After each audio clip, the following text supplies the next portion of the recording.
Well, Benny, I'm so thrilled for this episode, for our listeners, for you and me, too. We get to interview one of my favorite people on the planet and somebody who's helped me in broadcasting, speaking, and in life. Please welcome one of the greatest people in the world, somebody who has what she calls the dig. She also coaches speakers and companies, in addition to being a mother of two. Please welcome the Erin Weed. Wow. I just want show. every intro for the rest of my life to be just like that. Thank you so much. Hey, Thank you just keep being you. They should be. They should be. Erin, there's so many places we can begin with you. Yeah. But let's just start with, tell the people what you do for a living that creates so much impact. Yes. Well, I think of myself as an authenticity advocate, and I created a method called The Dig, where people basically share their entire life stories, and I distill their entire life purpose down to just one word. And it works. My word is beyond. Did you do the dig? Yeah, you connected me with That's that. right. And my word is possibility. I know. It still gets me excited to this day. Oh my gosh, like I'm in the room of greatness right now, like beyond impossibility. Like and the beauty of words is that there's a frequency to them, you know? So it's not so much about the word itself. It's about the feeling that you get when you really drop into possibility. Yeah. Like there's a vibe to that. Yeah. Erin, what's your word? Authentic. Yeah. So like I'm on this ruthless quest to figure out what's real. You know, I always question authenticity, though. What if you're authentically a dick? What if you're authentically like a bad person? Are you supposed to be authentic? I don't know. You know, I just had this conversation with someone yesterday. They're like, do you ever have a dig word that's just like really kind of harsh? And I was like, it's never happened. And I think it's because I think we're all inherently good. Mm. I also think that these dig words are inherently neutral, because there's a positive and a negative expression of every one of them. Right. You know? Ooh, can we dive into that? Oh, yeah. So let's dive into what is the other side. So obviously authentic, you're helping people find their authentic selves. Mm-hmm. You're very authentic in terms of your approach to life. What is the other side of that word, that dig word for you? Yeah, being inauthentic. In the past, I have not always been the most authentic person. A lot of times I can almost mold my life around somebody else's life, like based on what they want. I just kind of can fit into that and think I'm okay with it. So there's a lot of almost like self-reflection that I have to do on a daily basis, just to be like, how real do you want to be? Mm-hmm. And what's real for you? Yeah. In fact, part of the dig process is something called the grounding question. I'm not sure if this is a newer thing, if you guys did this, but it's basically a question that you can ask yourself to almost invite yourself back into your own truth in any given moment, because all of us who have our words, we're going to struggle with it and we're going to shine with it. So my grounding question for authentic is, how real do you want to be? I like that, because possibility is my word, and the other side of possibility is that I take on too much. Yeah. I can always see it. Yeah. Oh, yeah, I can do that. Totally. Yeah, I can do that. And, you're just off chasing the shiny object instead of, finishing. We talked about that before, but, that's good, because there is another side to that word. Yes. How often will you ask yourself that grounding question? These days, I ask myself the question mostly when I'm at a decision point or if I'm triggered. Mm-hmm. How real do you want to be? You know what I mean? Just like, I talk a lot about authenticity and authentic communication. I work a lot with TED speakers and public leaders like yourselves. And so, I'm really good at it for other people. But a lot of times I have to be like, okay, I have to have a hard conversation. I'm a Libra. I like everybody to get along. You know what I mean? I don't like conflict. I don't like fighting. And so I have to really rehearse how to be an authentic communicator. I actually came up with another method that I now teach in my keynotes called Head, Heart, Core. And this whole method is about how to speak your truth. And your truth is actually from 3 different places. You have the factual truth, the emotional truth, and then like the core-based truth, what you want.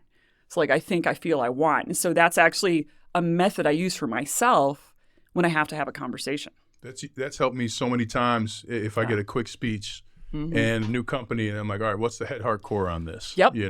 That's helped me tremendously. I want to dig in though a little more because one of the things about you, Erin, and everything you do, you are such a present listener, right? Like you said, people tell you their whole life story. That's the human library effect, right? Like somebody's coming, but you listen and you distill and you're curious. how can people do that in their lives? How have you harnessed that ability to hear a person's story and hear what matters to them? Well, first of all, I think it is so sacred what people share with me. And so I always approach it from a place of like deep humility and just gratitude. I learn so much when people tell their whole story. But for me, I'm really dropping into the frequency while they're talking. I'm looking for the themes, the things that keep repeating. Like, ooh, they're really like struggling with and shining at freedom or wholeness or whatever. And I'm listening with my ears.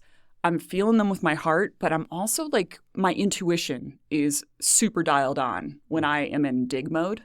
So I'm kind of trying to see the unseen and hear what's not even being said. So there's some witchy magic happening in the background. Do you think leaders should do that more at companies, and leaders of groups and teams should look for that reoccurring theme in a similar way? I do. I mean, because it helps you relate to people. It helps you understand why people do what they do, why they're saying what they're saying, what's really important to them. But I also feel like part of the skill of doing the dig is being willing to leave my own reality and step into someone else's. So when I was digging both you, like I had to step into the energy of beyond. Yeah. There is nothing about your stuff that is similar to my stuff, like as far as dig results. Yeah. But I left mine behind and I came into your bubble. And I just had to almost experience the world as Ryan Harris experiences what it's like to live beyond, and the same with possibility. And so it's really kind of cool. It's almost like, in some ways, it's almost like Halloween. You know, you get to put on a costume and you get to be something else for an evening. And so I get to be beyond. I get to be in the possibility realm. Like, and that's not my normal state. It's fun. How did you come up with the dig process? I think the dig process is one of those processes, I think, as I was either transitioning, maybe I had a couple years left of playing, or I was transitioning out, but it was a great self-reflection exercise. And then you see the sticky notes and you get to see all these stories and all the things that your life has been. And it's a great reflection exercise, not, to appreciate where you've been, the things you've gone through, but then what your future could be. How did you come up with the process? Well, I started the process because I was working with TED speakers. And we had to basically come up with a short talk. So we had to take all of this content, these stories, this data, research, and we had to distill it down in this really short talk. And what I noticed is that these people, even though they were super knowledgeable, the absolute highest expert in their field, they were really struggling with confidence, with clarity. And so I was like, what if we just distilled this thing down so far? There was actually one word, and we just got the vibe of the talk before we actually worked on the content. And so that's when I started just looking for that one word, that thematic feeling. So let's say somebody speaks about finance. Okay, that's the subject matter. But what's like the feeling around it? You could talk about finance from the perspective of safety. You could talk about finance from the perspective of abundance, from the perspective of freedom. You could go anywhere Beyond. Yeah, totally. Possibility. Totally. Authentic. So what I found was that with these leaders, if you overlay your word onto your message, you truly infuse this fully authentic expression of not only what you know, but what you're here to bring through, your purpose. Let's give our audience something, because you've ruined me in how I see other people's presentations. What are mistakes that you see people make when giving a presentation? Because you and I, all three of us, have been in that room when somebody's giving a talk and you're like, okay, they've got a ton of information, but I'm not finding the path here. Yeah. What are some mistakes you often see when people make presentation? Well, I would say the number one mistake people make is that they're not themselves. But you can tell right away, like either they don't want to be talking about it or they want to be talking about it in a different way. Yeah, you can tell when someone's uncomfortable. And maybe because my dig word is authentic, that I'm just like pretty relentless about making sure it's real. And so I'm just like hyper focused on that. And I don't look at it from a judgy perspective, like you're not being real. It's more like, oh, you're not being real. Like we're missing out on the real you, and you're missing out on this amazing opportunity to show yourself to these people. And like, so it kind of like hits me in the feels, when people don't show up as themselves. But it also, I think the audiences have evolved, and I've been a professional speaker since 2001. And so I was able to, over all these years, watch as audiences expect more honesty, more transparency, more authenticity. A rock star speaker in 2001 looked very different than a rock star speaker now. Where is the speaking industry going? Ryan gave me a great book, Smart Brevity, just talking about content and the way you lay things out. Where's the speaking industry going in terms of everybody's attention span is shorter now? Yeah. Where is it going? Is the 45-minute hour keynote still the thing, or how do you have the impact that you want to have when the attention spans aren't there? Yeah, well, that's real, right? Like in TED Talks kind of ruined it for everybody, right? Now the expectation is 18 minutes or less almost. And what's interesting about the speaking industry, I don't know if you guys are noticing this, but I'm still getting paid my full speaking fee, but they're asking me to talk for 30 minutes versus I used to do 90 minutes because mine is an interactive keynote. So it's a good question. Where's it going? I mean, COVID definitely threw a wrench into the entire speaking industry in some good ways, some bad ways. Events have shifted, a lot of virtual. I think one of the biggest things that I'm seeing right now is hybrid events. Mm-hmm. And as a speaker, you got to be badass at your craft to rock a hybrid event because you got people in the room that you relate to, and then you have the people on the screen, and it could be thousands of people. So it's demanding a new level of craftsmanship and delivery, yet you need to retain the authenticity. So it's getting up there as far as expectations. Well, some of that craft you've helped me with in my broadcast. And one of the things Erin taught me, she said, Ryan, you got a great message. You need a little more humor. It's a little intense, right? Coming out. And I was like, thank you, because I'm funny as fuck. But in that craftsmanship of giving a performance or a speech, what are some keys? Humor, movement. You worked with me and dozens and hundreds of other speakers on movement when they're talking. Yeah. What are some key things to think about in terms of being a speaker as the craft that's going to help you deliver the message to your audience? Yeah, well, bringing up humor that's a big one for me because I mean most of the people that I work with, we're talking about intense things, whether it's motivation and goal setting, or I work with a lot of social activists and people like that. And I mean, my background is speaking about violence against women. And so I learned you cannot stand on a stage, and I spoke to mostly high school and college girls, you can't stand on a stage for over an hour talking about a topic like that and not make them laugh their ass off. Because otherwise they're going to tune you out, they're going to shut you down. And if people are not laughing, they are not listening. If they're not listening, they're not learning. Mm-hmm. And then you have failed as a speaker if they didn't learn something. Wow. So make them laugh, be engaging. I also think just being relatable. Sometimes I think speakers try too hard to be polished, and it almost... That's what I struggle with. Do you? Oh my gosh, I'm always like, I got to get it word for word. Yeah.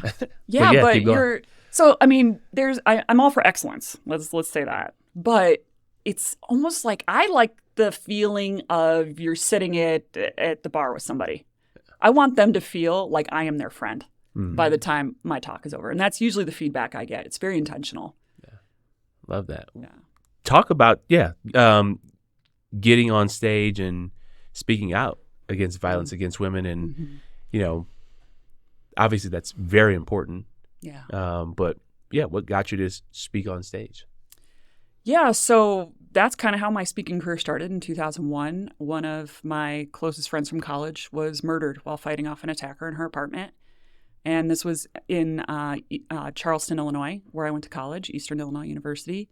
And I was a little older than her, so I had already graduated and moved to New York. I was a TV producer. And my friend's name was Shannon McNamara.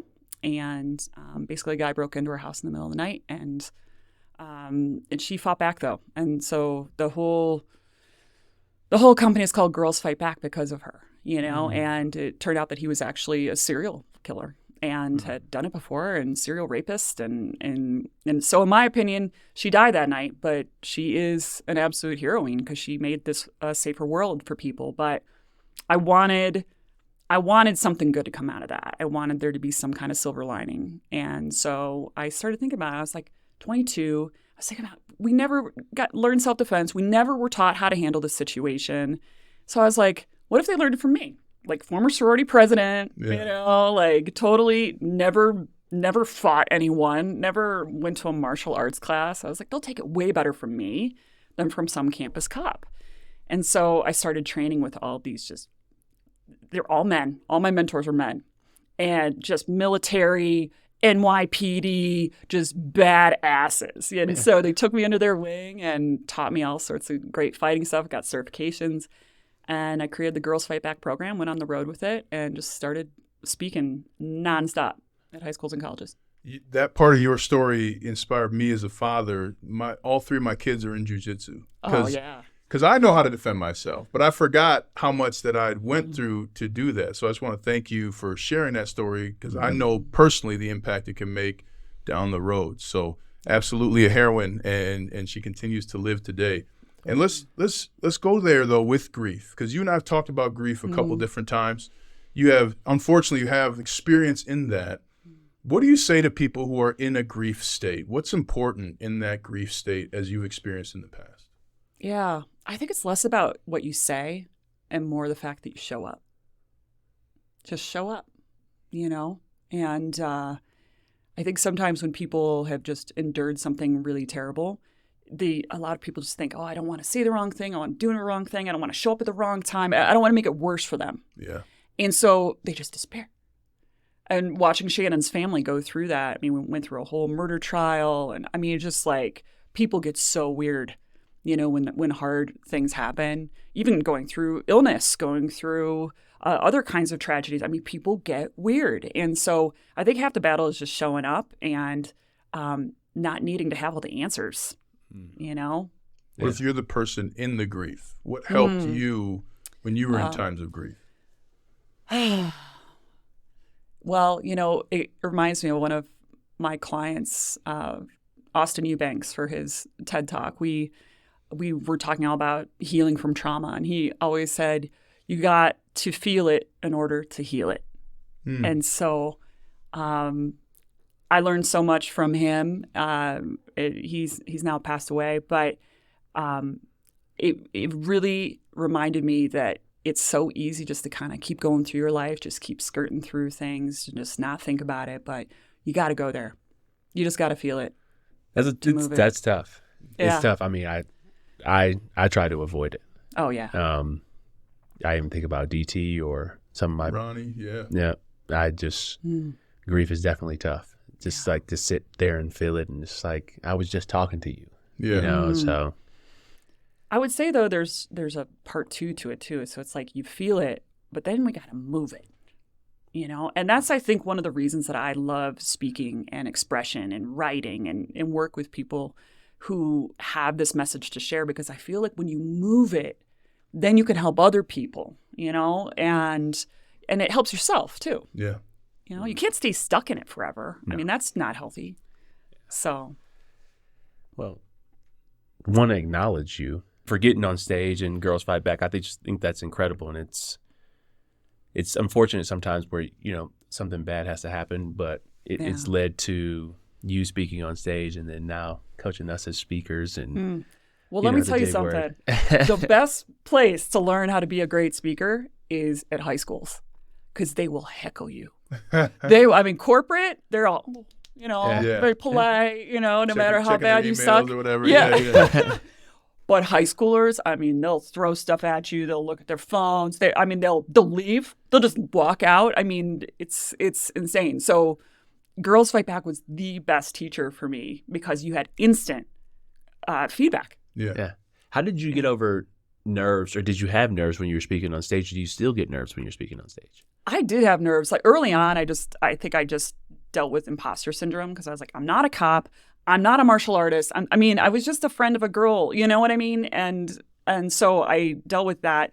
But also it was just such a hard topic to talk about. Nobody really wanted to talk about it. So I often had this experience where, since I was so young, I would just kind of blend in to the whole crowd. So people didn't know I was a speaker a lot of times until I actually went on stage. And I used to just go to the bathroom before I was about to go on stage, and all these girls would be in there. I'd be in the stall and I'd hear them talking like, I don't want to be at this stupid speaking event. This is going to suck, blah, blah, blah. Just trash talking me. And I'm like, oh my God. And now I got to go out there and like do my thing, and like my confidence getting crushed. And finally I was like, you know what? I can't let them bully me. So this is what I learned how to do. Sometimes you just got to name it, right? So that would happen, and I would go out on stage. I'd be like, hey, everybody, I'm Erin Weed. Thank you for coming to Girls Fight Back. But here's the thing, like, I know you actually don't want to be there or be here because I actually heard people saying that in the bathroom right before I came out. And the whole auditorium's like, oh, they all think. Yeah. They're like, oh my gosh, she heard me. But the whole room is doing that. So I'm like, oh my gosh, the whole room has been doing that in the bathroom beforehand. So, okay, that's even worse. But what I would do is be like, you know, I just want to say, I feel you. I don't like being forced to go to things. A lot of these were mandatory programs. I was like, your time is valuable. Your attention is valuable. So here's what I'm going to do. I'm going to make you a deal. You give me 90 minutes of your life. I will give you skills that might be able to save your life someday. How does that sound? Is it an even exchange? The whole room's like, yes. Yep. You know what I mean? Because they were seen, they were acknowledged. I agreed with them, and I made them a trade. Love that. Wow. Yeah. Seen and acknowledged. And I know the dig is one of your main parts of your business. And I know you work with a lot of leaders. Mm-hmm. How do you help them communicate that? Seen and acknowledged in terms of their employees or their engagement. How do you help them either with their dig word or just coaching them through that? Yeah. Well, I think that's what we all want, right? To be seen and acknowledged is who we really are, you know? And I think half the battle is just encouraging people to do it in the first place, especially in the workplace. It seems like there's this weird relationship to authenticity. To see people and acknowledge them for who they really are. I'm like, do they want me to fully see them? You know what I mean? Like, we've got some teammates like that. Is that appropriate? And then, you know, like, how much should I be acknowledging? So I think half the battle is just teaching people. I do feel that most people want to be seen and acknowledged. And we have to empower people to be seen and acknowledged for how they want to be seen and acknowledged, you know? Mm-hmm. So giving people the opportunity to dialogue about it is important. Let's talk about clarity. I have to tell one of my favorite Erin Weed stories. She was speaking. I was speaking at an event. She was the MC, and she had just gotten French bulldog, and I had 2 at the time. And so I came up to her, and I'm like, "Hey, how is the French bulldog?" And she kind of looks side to side. She goes, "I can't talk about this right now." And she turned away, and I was like, "That was awesome!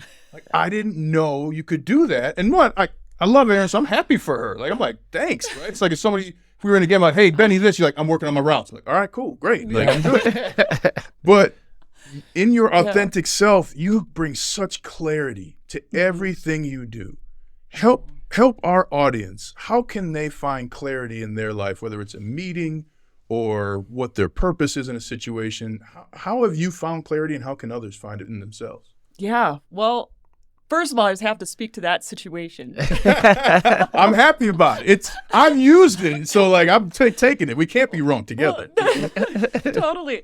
Well, that was a funny situation because I was so stressed out because like I had to be an MC for this event, and I didn't really have a script, and I didn't really know what I was doing and everything. So, I mean, I think half the battle with clarity is focus.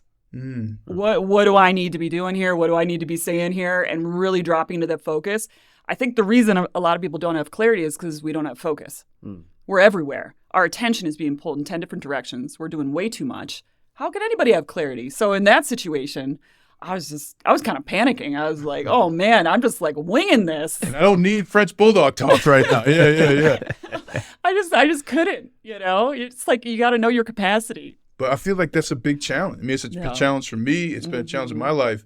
Well, is it just speaking it out? Is it saying, hey, I'm focused on this? What can give people almost you gave me permission in that moment to tell people when they're out of my focus. Yeah. How can people do that? Yeah. Where does it start? What's the tangible action? Oh, that's a really good question. Permission, I think, is an interesting word, though, in general.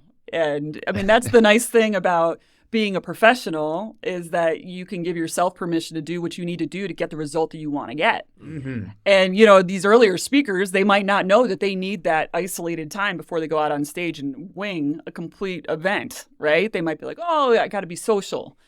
No, like give yourself the permission to do what you got to do. I don't know. I like it. We know it from playing. Yeah. How many ticket requests did we get the day of the game, right? Yeah, I need tickets to the game. too late. Irrelevant. Yeah. Irrelevant. I'm getting ready to play. Yeah. It's my yeah. job. Yeah. Yeah. Totally. That's what I do miss about sports, Totally. though, or just what people understood about the NFL that I don't feel like maybe I just haven't done a good job of communicating that is that in the league, I just like I'm unavailable. yeah. And you understood because you were going to see me on Sunday. Mhm. You're going to see me on TV. And now when people are like, you have time for this. No, I really don't. Yeah. You know? Well, I And think what we're really talking about here is boundaries, right? Yeah. You know, permission to have the boundaries. Here she goes listening again. Yeah. Oh, you know, I felt the frequency Yeah, there you of go. the boundaries. That makes me happy. It's my new favorite word, boundaries. Yeah? Yeah.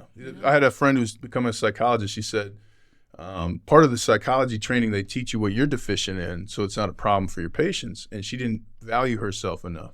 So I said, so how does somebody value themselves? She said right away, boundaries. I was like, wow. Yeah. So what does boundaries mean to you? Yeah. Wow. It's another great question. Boundaries, I think it's knowing yourself and putting up the guardrails of where they got to be. And so it starts with permission That you can give yourself. that you can give yourself Yeah. to drop into what you need and to do what you got to do in order to be healthy and safe. I mean, but I think especially as women have a harder time with boundaries, I think, than guys do. You know, that's a gross generalization. But I know in Girls Fight Back, a lot of what I was teaching was not the full-on fighting stuff. We did teach that, but that was at the end. What we really were trying to teach them is, first of all, how do you trust your intuition to even honor what the information that's coming through, and then how to actually, you know, be like, back off. I don't want any problems, you know, de-escalate a situation. Like, women were just completely blown over by this. Whereas guys would be like, what the hell, man? You know, why are you standing so close to me? You know, but do women it don't again, say that. find out. Yeah, that's what we're taught. Absolutely. Totally. So, Erin, I would love to just know for the listeners your top 3 takeaways just in terms of your journey. Journey as a leader, journey as a mother, journey as somebody who's helped other people. Hundreds of other people. Yeah, I would love, you know, if there is 3, if there's 5. the first takeaway would be that everyone's life is incredibly sacred. And I feel like a lot of people don't totally believe that about themselves, first and foremost. But doing digs for a living, I mean, I get to listen to people's life stories many times a week, full life stories, and find the meaning in it. And what the cool thing is about my job is that I see how different we all are. I mean, there is nobody who has the same results at the end of their dig than anybody else that I've dug. And I've done over 1,000. I mean, not even close. And I wish that people would know how unique and special and valued they are. They just don't get it. Even when I work with public leaders, they think, oh, people are talking about this. They're saying it before. They're not saying it like you, though. And they're not overlaying the stories of your life. And it's not infused with your truth. Like, no one's done that. So that feels really important to me. I also just think that another takeaway is stop taking yourself so seriously. You know? How did you do that? I want we're dive double-clicking. deep. Yeah, double click on that. I want to learn more. Yes. Yeah. How do you take yourself less seriously? Well, and this is directly juxtaposed to, you know, doing life purpose work, right? Yeah, it gets so intense and big and just surreal at times, and just how deep we go. And it's like, I think we're just here to have a good time too. You know what I mean? Like, I don't know. I don't think it's super healthy to just be in that deeply purposeful place all the time. Sometimes you just gotta laugh and just the bullshit that's happening around you, and just be like, this is life, and we're alive, and how fun, you know? So how? I don't know. I think it's just like an attitude. It's just a choice, maybe. Just to, you know, look at situations and be like, okay, I could get really upset about this, or I could just like not take this so seriously. It's actually, and you know, it's not so precious. Yeah. You know. Any third one? Looping back to just the grief stuff and having lost a lot of people in my life, like a strange amount of people, is just really be in the moment And I know we say that a lot, and it's a very common spiritual practice. I'm a very spiritual person, so it's a big part of my world. Meditation, right? It's all about being in the moment. And in the most recent years, I've seen on a different level how important that is. I lost my brother about 2 years ago, and he was in hospice until the end. He was only 45 and basically died of alcoholism and essentially drank himself to death. And so, you're watching that happen over a long time. That doesn't happen overnight. And then when he was in hospice, I just got to sit next to him. And I just remember being like, there's not many moments left. Just having that mental acknowledgement of time is passing. And just really dropping into those moments in such a different way than I was carrying on in my life, even the weeks before that. And I tried to hold that with me, Well, you also create moments. You're a painter. You like to dance. And one of my favorite things, we talked one time and you said, I'm just going to book a trip to go paint. Yeah. And I was like, what? I didn't even know you painted. Talk about creating the moment you need as an individual. Because I think that's something that, we did it in the NFL in terms of whether it was taking care of our body or a bye week or training, right? Like that was all in that kind of silo. But you create moments that you need for you, Erin Weed. How do you go? What's that process? How do you get the idea? Do you see something and then you just do it? You don't care what happens. I think a lot of people could learn from that ability you have. Yeah, well, this is kind of to build on the don't take yourself so seriously thing. One of the questions I ask myself sometimes is, what sounds like fun? I feel like that's one of the highest forms of intuition. Wow. What sounds like fun? That's usually exactly what you want to do in your life. So that art thing, I went to Paris in 2017 and did a summer program. Just went to art school. I was the worst person in the class. There were people from all over the world had gone to this. I didn't know what I was doing, which is a really good experience for high achieving people to go into a room and suck at something. I think it's a very good thing to go through. But it just was so fun to be in a different city and learning a new skill, and it changed the trajectory of my life. In fact, when I was on the plane coming back to Denver is when I had the idea for my TEDx talk. And it's when I started developing Head, Heart, Core. And it all happened on the plane coming back. Wow. And I think that happened because I was just so clean slate. The mind was clear. I've just been having fun for 2 weeks. Love it. Love it. She is Erin Weed, TEDx speaker, person extraordinaire, impact maker. Thank you for everything you've done, and thanks for joining us on Gridiron Growth. Thank you so much. Appreciate Such you. an honor. Appreciate you too.